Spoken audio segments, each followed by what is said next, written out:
Campaigns often get heated, but experts say this season has been particularly bad. The latest example is the sparring between gubernatorial candidates Kari Lake and Katie Hobbs over the debate that wasn't. Cronkite News reporter John Brown is in our Washington bureau, explaining the state of uncivil discourse and debate. Secretary of State is now often a high-stakes race. You wouldn't know it from the recent debate between Mark Finchem and Adrian Fontes. Adrian Fontes had some dramatically bad moments.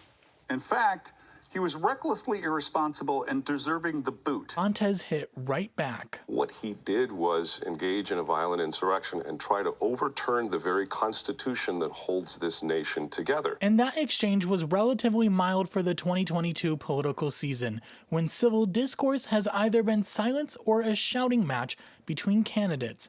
Some are calling the state of our discourse uncivil. The larger discourse in our society, and particularly the discourse that we see among and between elected officials, has been seriously degraded over the last decade plus. Norman Ornstein from the American Enterprise Institute says the tribalization of politics and the impact of social media are largely to blame for our uncivil discourse. And he says the American political system does not encourage healthy debates. That's not the way our political system is working right now. And it's a danger to democracy. But is there always a need to be civil in order to win an election? Arizona political consultant Paul Ben says it depends on the type of race and the voter targeted. There's no motivation for people to have any sort of civil discourse or sit down with others because they know exactly who they have to appeal to. Like any problem, Ashley Berner says the first step to solving it is talking about it. And the Johns Hopkins University professor says that starts with young people. Not talking about politics is the wrong answer.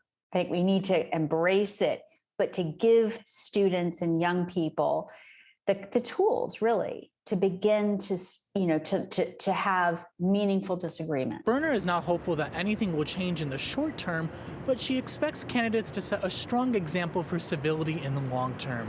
In Washington, John Brown, Cronkite News. Despite the tone of the campaigning, partisanship is not high on voters' list of candidate attributes. A survey last month by the Center for the Future of Arizona found that almost 2/3 of voters say they prefer candidates who are willing to work across the aisle to get things done.